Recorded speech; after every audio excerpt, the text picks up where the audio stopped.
తీసుకొని వెళ్ళవలసిందిగా ప్రార్థిస్తున్నాం. దయచేసి ప్లీజ్ ప్రెస్. శాసనసభ్యులు మా అభిమాన నాయకుడు దగ్గుమాటి వెంకట కృష్ణారెడ్డి గారిని మాట్లాడవలసి వచ్చింది. జోహార్ మోహన్ రంగా గారు, జోహార్ మోహన్ రంగా గారు, జోహార్ మోహన్ రంగా గారు. 35 సంవత్సరాలు మరణం తర్వాత కూడా పేదల యొక్క హృదయంలో పేదల నాడిగా మిగిలిన ఒక మహోన్నత నాయకుడు మోహన్ రంగా గారు. ఈరోజు 77 సంవత్సరాలు పూర్తి చేసుకుని 35 సంవత్సరాల క్రితం చనిపోయినటువంటి ఒక నాయకుడిని ప్రాంతాలకు అతీతంగా ఈరోజు కావులలో కూడా కొన్ని వందల మంది అభిమానుల మధ్య ఈరోజు వారి జన్మదినం. అంటే ఒక నాయకుడి యొక్క కీర్తి డబ్బులోనో సంపదలోనో రాదు. పేదవాళ్ళని ఎవరు హక్కులు చేర్చుకుంటే వారికే ఆ కీర్తి వస్తుంది.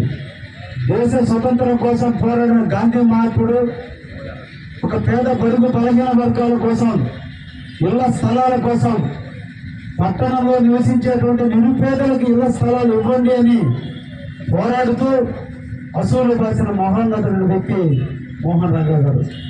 నిరంతరం కూడా పేదల కోసం తప్పించారు కాబట్టి ఈరోజు ఒక నాయకుడు అయ్యాడు, అమరజీవి అయ్యాడు. అటువంటి వ్యక్తిని మనందరం కూడా ఆదర్శంగా తీసుకోవాలి. రాజకీయ నాయకులు అందరూ కూడా తెల్ల సొక్కాలు వేసుకున్నారు అంటే పేదల కోసం తప్పించేదానికి తప్ప సంపాదన కోసం కాదనే విధంగా నడవాల్సినటువంటి బాధ్యత అందరి మీద ఉంది. మనందరం కూడా మోహన్ రంగా గారు ఆశయాల సాధనలో ఆయన దేనికైతే అసూలు పాశారో పేద పొడుగు బలహీన వర్గాల కోసం, కనీసం ఉండటానికి నీడ కోసం ఆయన అసూలు పాసిన వ్యక్తిగా ఆయన ఆశయ సాధనలో కావలి నియోజకవర్గంలో కూడా కాపు నాయకులు కానీ, తెలుగుదేశం కార్యకర్తలు కానీ అందరం కూడా నిరంతరం మనం పేదల కోసం తప్పించాలి, పేదల కోసం పాటుపడాలి. కావలిలో పేదవాళ్ళందరూ ధైర్యంగా సమాజంలో తిరిగే విధంగా మాకు ఒక అండ ఉంది.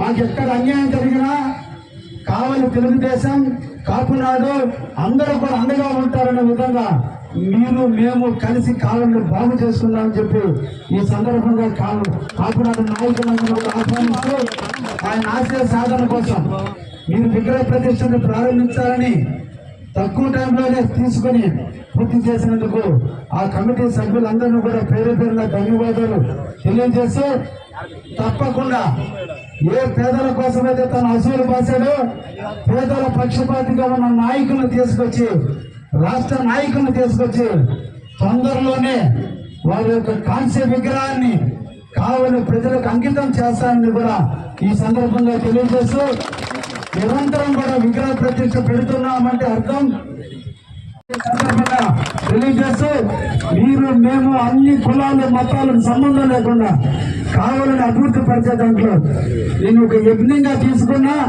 దీనికోసం రంగాలాగా నేను అసూలు బాసినా పర్లేదు, కానీ కావాలని స్వేచ్ఛగా వాతావరణంలో పేదవాళ్ళ కోసం బతుకుతానని కూడా రంగా సాక్షిగా తెలియజేస్తూ, అవినీతి రహితమైన కావల కోసం నాయకుడు అంటే కరప్షన్ లేని నాయకుడిగా బతుకుతానని కూడా రంగా ముందు తెలియజేస్తూ, ఈ అవకాశం వచ్చిన మా కాపు సోదరులందరూ కూడా ధన్యవాదాలు తెలియజేస్తూ ముగిస్తున్నాను. Thank you.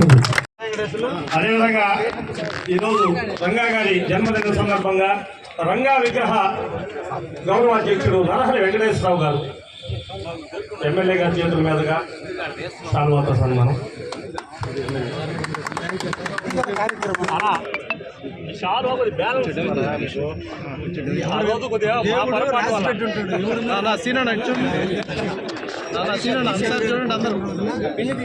ఆదర్శ